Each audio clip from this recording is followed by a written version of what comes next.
Nearly 6 decades since Sabah's independence, tremendous sacrifices have been made to shape our future. Taking from the land with little regard, we did what was necessary to better our people's lives. Yet what potential has Sabah reached, now looking back at what was done? As the world races towards new economies, we confront stagnation. Unsustainable logging and agriculture activities still fuel Sabah's economy. Our blessed asset, the nature that nurtures our children, is under threat, as we continue to exploit it for the illusion of development and prosperity. Year after year the storms are becoming more intense, every year the heat is becoming more unbearable, every year more of our fresh water is drying up. The definition of insanity is doing the same thing over and over again and expecting a different result. For decades Sabah has sacrificed its resources, and what do we have to show for it? A position as the poorest state in Malaysia with a 19.5% poverty rate. How long will you settle for scraps, and watch your children move abroad for a better life? How long will you rely on the tourism industry before it is humbled again by another force outside of our control? Yet in the midst of this darkness, a light presents itself. In 2021, the COP26 UN Climate Change Conference took place in Glasgow, UK. There the nations of the world took a range of decisions in the collective effort to limit global temperature rise to 1.5 degrees, agreeing to reduce greenhouse gases emissions. For the first time, nations were called upon to phase down unabated coal power and inefficient subsidies for fossil fuels. Developed countries pledged $100 billion annually to developing countries and offered investments in forest conservation to places such as Sabah in return for halting deforestation activities. Sprawling mangrove forests, crucial to the carbon sink of Sabah's nature capital, have since been placed under protection. Places such as Suru Sup, Tuaran, on the doorstep of Chief Minister Datuk Seri Panglima Haji Hajiji bin Noor's home, serve as indispensable wildlife nurseries and storm barriers. Most significantly, however, the developed countries of the world were encouraged to pursue carbon neutrality and now look for a worthy place to champion.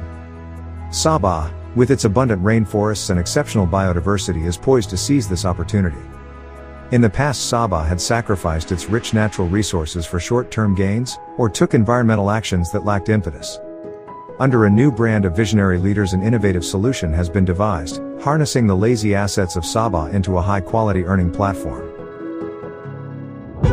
On October 28, 2021, the NCA was signed by Sabah's Conservator of Forests, Datuk Frederick Kugan, on behalf of the Sabah government, with Chief Minister Datuk Seri Panglima Haji Hajiji bin Noor, and Deputy Chief Minister and Natural Conservation Minister, Datuk Seri Dr. Jeffrey Kittingan, as witnesses.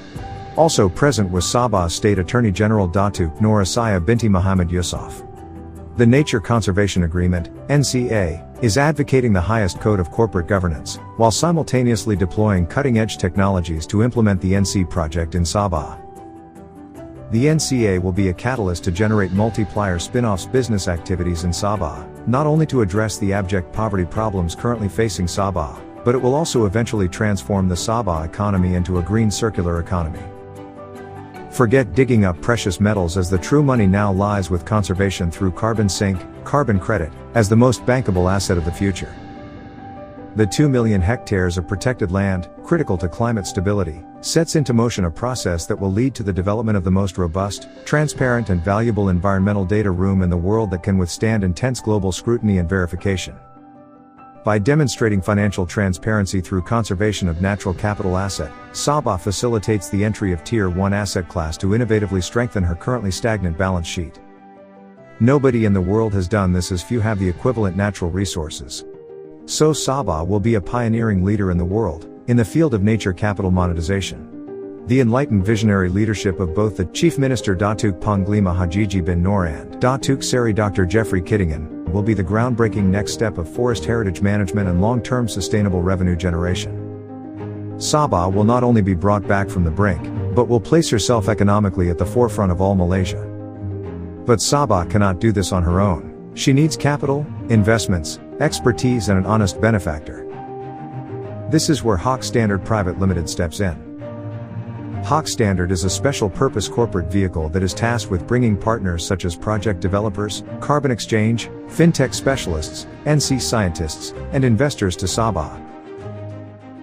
Its chairman, Dr. Ho Chun Ho, is a well-respected Singaporean citizen, with impeccable background in business and a proven track record in the management of multi-billion US dollar private equity fund, based in Singapore. Hawk Standard is in the process of upgrading its corporate credentials, and appropriate announcements to this effect will be made in due course.